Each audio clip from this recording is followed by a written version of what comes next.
So the topic is the broad, complex, dynamic marketing environment demystified. The first question we should ask ourselves is, who needs the demystification? Are we talking about us? Are we talking about businesses? Are we talking about consumers? I mean, who are we talking about when we talk about demystification? I would like you to think about our world in 3 different spheres.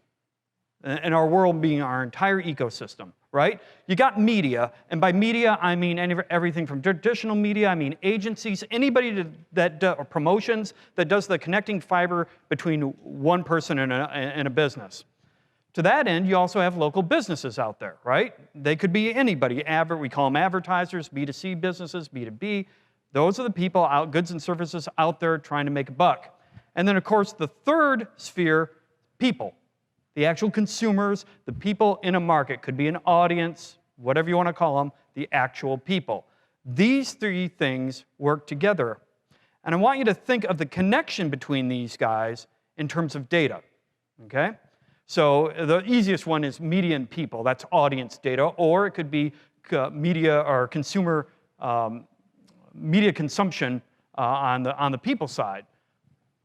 The idea is, in a perfect world, all these connections would work seamlessly together. They would all talk to each other, and you'd have this great, unmystical, is that the right word? Demystified universe that you could play in. Everybody would talk to everybody. All the data elements would work together. That's what we're going for. That's a perfect world. Unfortunately, we don't live in a perfect world quite yet. And we're going to get into this. So, we're going to look at the findings from our local advertiser survey. Borrell does a lot of things. We do a lot of things there. We have the Compass data that Taryn just went over. This is one of the things we do. A local advertiser survey every year. Everybody in here could participate if you wanted to. This survey this past year had 2,200 advertisers answer it and 446 local agencies. Had about 40 questions in it.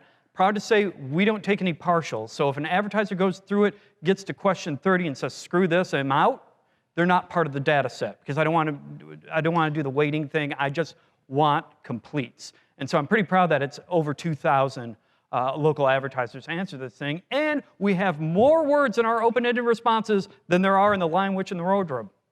I did the word count. That's supposed to be impressive. Okay, all right, thank you.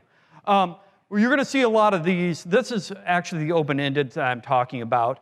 It's local advertisers telling us what they think about media companies, what they think about advertising, some advice for media companies, some criticisms of media companies. Yeah, there's the advice. Don't try to oversell your product. There are people who want more digital resources, and there are people who think that digital doesn't work for them. But I want to end on this one because it really sums it up. We sum up a lot of the feelings we get from local advertisers with this.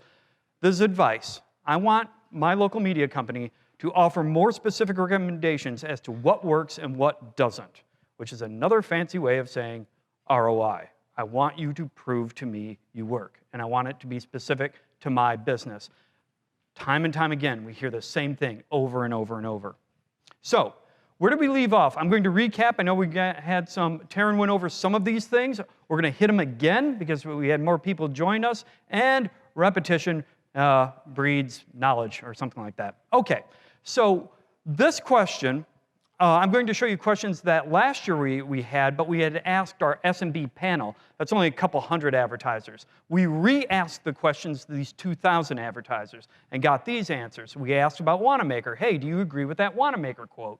And as you saw from Taryn, 50% did, 38% didn't, and 12%, I don't know. The interesting thing about the 38%, because there was an open-ended portion of it, it wasn't they agreed that, oh, my advertising is working. They were savvy enough to say, it depends. It depends on what I'm trying to do. So there's that 38% was actually a pretty savvy group that disagreed. We also had this. How do you determine your advertising budget? The top 3 answers on the board. Number 3 was 13% said a percent change over last year. 15% said percent of gross revenue. And do you remember what the number 1 answer was? That's right. Or either you just literally don't know, one of the two. But no specific method. 48% said, all right. We also had this little matchy game. Which statement best represents how you feel about the amount you spend on advertising? Overspending, underspending, just right, don't know. I'll give you a clue. The don't knows were 11%. If you remember right, the 15% was what? Overspending. And then that leaves these last two. Ooh, which one was which? There you go. See, that's fancy.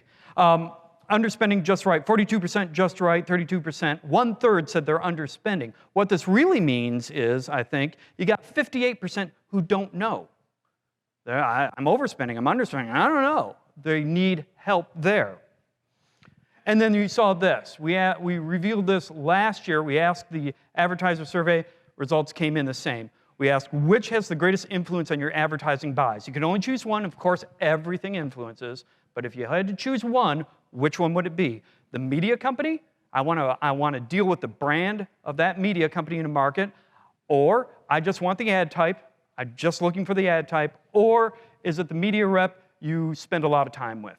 And the answer was this. You remember this? 66% said, you know what? It's the ad type. I could give it's too early to swear, but I could care less about the media company. The rep is nice, that's all wonderful, but it's the ad type. Just give me the ad type. And we've had an update to that, one slide about the how many media companies they buy from and how many media sources or channels they buy. It's actually come down. Media companies they're buying less stuff from more media companies. It comes to 6.2 and 6.2, just a quinky dink. But to me, along with this, it's indicating that it's a Chinese menu for them, or a buffet. They're picking out their own things. They aren't relying on anybody anymore, because you know what? No one's helping them. Or that's their perception. Okay, so they're finding their way through somehow. They still don't know what advertising works. They have no budget strategy. 58% don't know if they're spending correctly or not. And they're attempting to put it all together themselves. They're coming up with their marketing strategy. So, they have a lot to choose from. So it's no wonder we need to demystify it, because there's a lot, and that's just half of the stuff out there. And new stuff is coming at them all the time. Hell, 5 years ago, we were up on these stages talking about beacons. Beacons were going to be it. And then a couple years ago, it was OTT was all the rage, and that's what we were talking about. Now, you can't swing a dead cat without hitting somebody who's talking about digital audio, right? Or podcasting. So we're going to talk about some of these things because I think it's important for you to know what local advertisers are thinking about these things. So we're going to talk about digital audio, online video. We're going to look at some agency responses, ROI, and our good friends Facebook and Instagram. So let's get going. They know it's out there. The savvy ones do, at least. We're interested in more digital media, podcasts, YouTube, ads. They're not in a cave somewhere. They just don't know how to do it. So let's start with audio. And let's take one step back and talk about just audio before we dive into digital audio. So we asked who produced, and now we're asking the radio advertisers, people in our survey who said, yeah, I did radio advertising. We said that is awesome. So who produced your company's radio spots? 75% said a radio station I buy from. That's who produced it. Oh, okay, great. 3 out of 4 going with the radio station. Lovely. So where else did you use, so you have the radio spots, where else did you use them?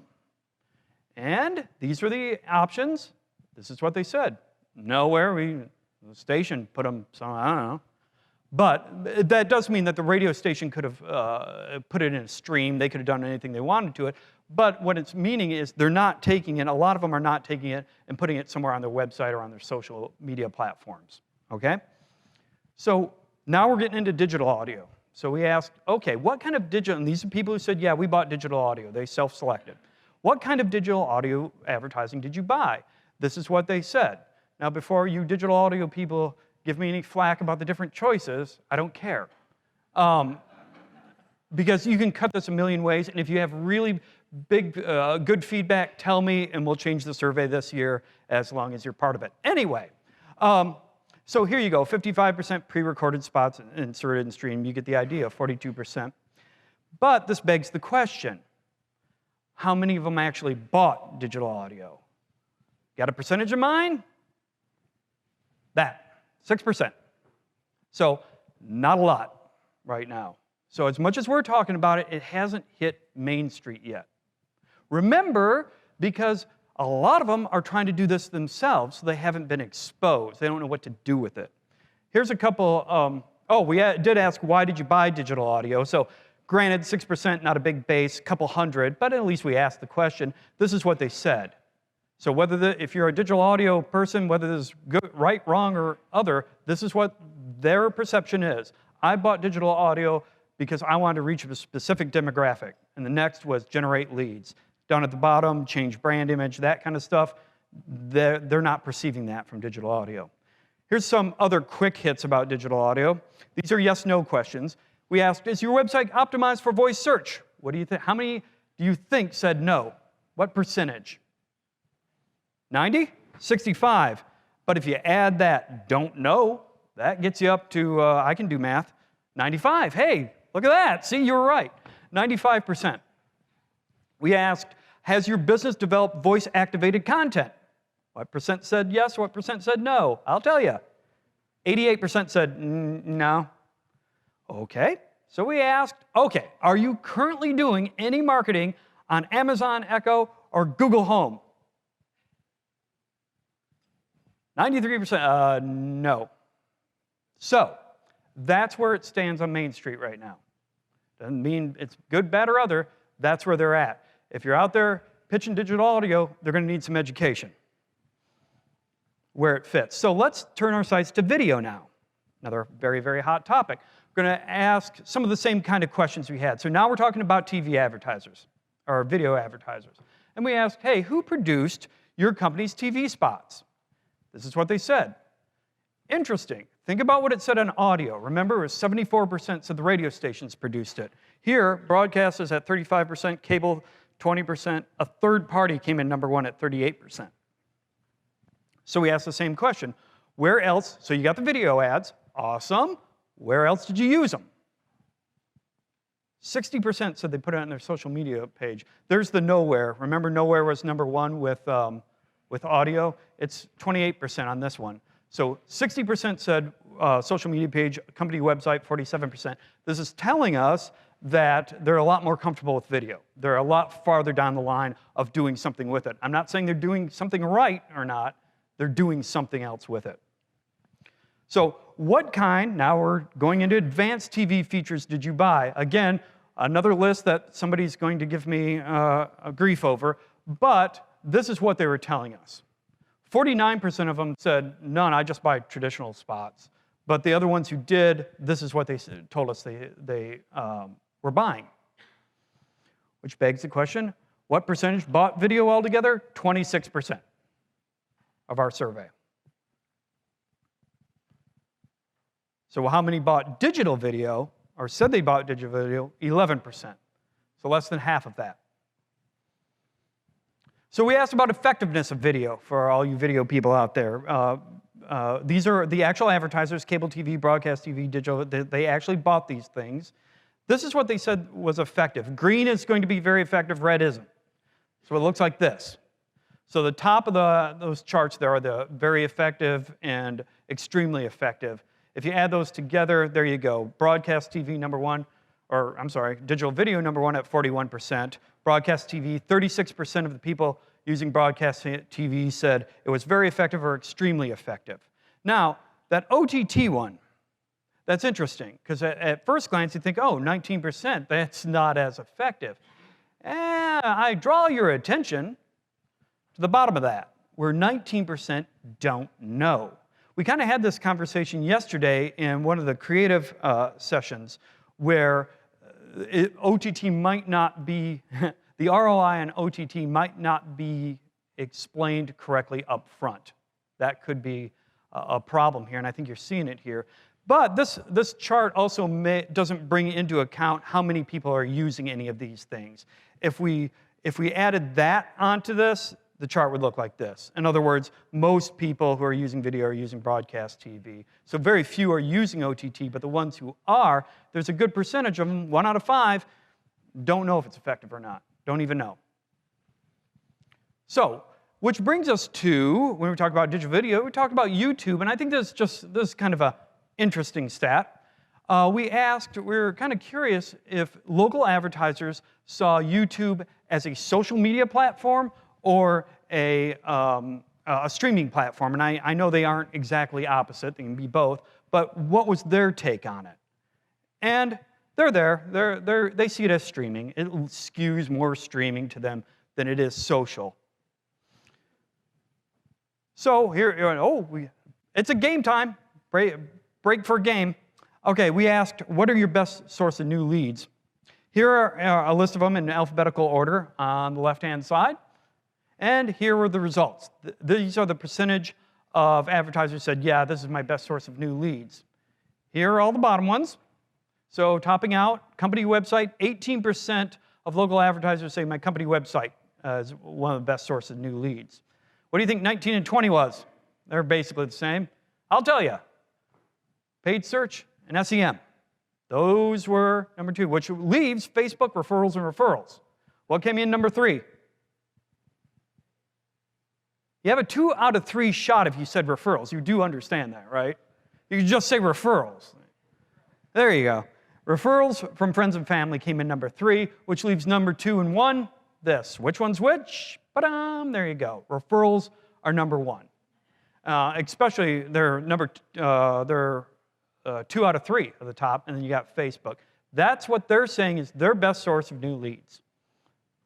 That's what they're getting. That's how that's how they in their mind are proving ROI, because somebody has said something to them. Okay, so good old social media. Let's talk about that for a little bit. Oh, another match game. Aren't you guys lucky? So here we're going to match the social media platforms with local advertiser use. To be specific, the question to them was, which of the following digital platforms did your company use for advertising marketing purposes? These were the results. So what this is saying is one of these things on the left, 89% of them are using for advertising and marketing purposes. I bet you know which one it is. Ta-da! It's Facebook. So what came in number 2 then out of those? Instagram. Okay, now we got a kind of a tie. 31-30 is what? There are 2 of them. Ooh, YouTube and Twitter. I heard it over here. Very good. And then you have the rest of these. LinkedIn, Yelp, and then Pinterest. These other 3, yeah, not being used. Less than 5%. So they'll go away. So that are the social media platforms they're using for advertising and marketing purposes, and here's the effectiveness of it. Rated just like the other one, a 5-point scale. Green means very effective or extremely effective. Red, not so much. The gray at the bottom means I don't know. So what you're seeing here is Facebook is still seen as very or extremely effective. And I got to tell you, that Twitter score is going down every freaking year. Every year it gets worse and worse, local advertisers. And if I put on how many actually use these platforms, it looks like this. So you can see there's the 89% essentially of Facebook, and then it drops down, Instagram, you get the idea. So Facebook is part of their media mix. It's going to be there. It is there. Despite any kind of grumblings, they see it as effective. But businesses aren't the only ones buying local advertising, are they? No. We've got agencies. So I want to share with you some of the things that agencies are doing or thinking to help us demystify things. Now, we're going to strike this question from the survey. Of course, it's a mix. 93% are buying a mix when they're buying for their clients. But we asked them, okay, for your own company, the company that employs you, which gives you generates the most profit for the business that employs you? 55%, and the choices, of course, were digital, non-digital, don't know. 55% said digital. So they're skewing that way right now on top. All right. We also did this. We asked what works when, and we gave 4 different scenarios. What works for brand awareness, what works for brand consideration, what works for driving sales, to get the idea. And they were allowed to choose any kind of advertising. Now, what I did is rolled them up into either non-digital, digital, word of mouth, mix, or other. Okay? And here are the results. It's kind of interesting, I think. Brand awareness, 66% said digital, or non-digital, I'm sorry. 66% said non-digital works the best for brand awareness. Watch what happens as we go down. Brand consideration, 55.38. Driving sales, 44.52. ROI, proving ROI, 15.79. So hell of an unfair advantage for non-digital at that point if it's all about ROI. Because even though it's admitted that traditional and non-digital media is best for brand awareness, when it comes down to the ROI, guess which wins? So, a challenge. Go figure it out. All right. So we asked, what keeps your company up at night? I know it's probably hard to read. It's kind of small. I'll read it for you. The very first one there, the red means that was the number one choice. Pink means it was number 2 or number 3. So you got the top 3. Proving ROI of campaign investments. That's what keeps them up at night. Followed by staying up to date with our competition and clients, pressing for project-based or one-off engagements instead of longer-term stuff. But by far, it's the ROI, proving the ROI. So we asked, what sources do you turn to for marketing advice? Who do you look to? You're an agency. Who do you look to? This is what they said. 80% a publication, 85% a firm, 93% other people. Great. Who? And under that people, who are you looking at? This is what they said, 76% industry experts, but look at the extreme right. 67% of agencies say, I look to media reps to help me with marketing and advertising advice. So it comes right back to the media rep. And it comes right back to these 3 letters, too. I can't emphasize this enough. And I think this is a good quote because if you don't know this, they're beyond the click-through rates as proof of ROI. Anything like that, they want to see their cash register ringing. They want to see people through the door. That's their measurement of ROI. Said a different way here. I always wish there was a way to tie growth or sales to what we pay. Growth or sales to what we pay. That's what I want. How you do it, I don't know, but that's what they want. I mean, them saying I don't know. This is what they're talking about. They're talking about a nice kind of environment where everything works. You know the people that are driving the business, and you know what media those people are engaged in, and you can deliver that media to those people to tell them to go buy that stuff. It all works together. But it's got to, all these systems have got to talk to each other. If there's a breakdown somewhere, then the whole thing falls flat. I know you guys know that. So how can this be achieved? You need the right data, obviously. All those different connections. You need the data between consumers and businesses. You need the data between businesses and media. You need the data between media and consumers. It's all got to be there. Jim will tell you this. You need the right rep because it's got to be somebody. We talked a little bit about it yesterday. It's got to be somebody who understands marketing, not just sales, not just going out there and pushing a product, because they are very against that. They stand up right against that. And, of course, the right execution. It's one thing to do all of this and to plan it all out and have the best possible marketing plan, but without the right execution, you're not going to get very far. So, in a word, marketing. It's about marketing. It's about understanding marketing. I know it sounds simplistic, but the world of marketing is very complex. And I'm emphasizing that it can't be just a product push or anything like that. It's got to be somebody who understands a consumer journey, understands how to get somebody off a couch into a store to buy a couch, and then brag about buying the couch. So, how to begin to demystify the broad, complex, dynamic, local, I threw local in this one, marketing environment. Number one, I think you need to realize that advertisers feel alone and agencies want help. They're almost done. They're done with the whole, we're a consultant. They don't need you to come in and say you're a consultant, or at least they're fed up with it because they don't think that a lot of media companies, I'm sure there are exclusions in here, are, because you're there to sell a product. That's what you're doing, and I'm going to pick the products I want. But boy, I wish somebody could put this all together for me. The newest product, digital audio or OTT, is still right now to them a product. It is a product. I don't know how to tie it in anywhere. I don't know what to expect from it. It's just another product that I've got to learn about. And right now, podcasting, digital audio is so new to these guys that they've got all these other things to look at. You know what? I'll get to that at some point. But right now, I can't take anymore. And I forgot I put an asterisk there.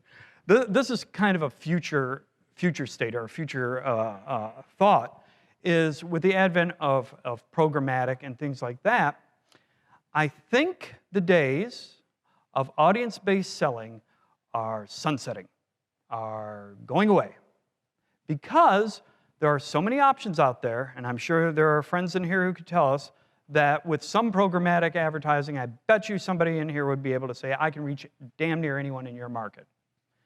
Let's pretend that's true. You can.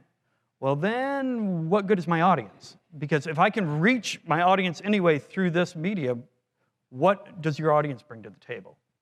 So I say that it's shifting from audience-based selling to, it's got to shift to consumer-based selling. You have to understand the people who want to buy the couch and how you intersect with them.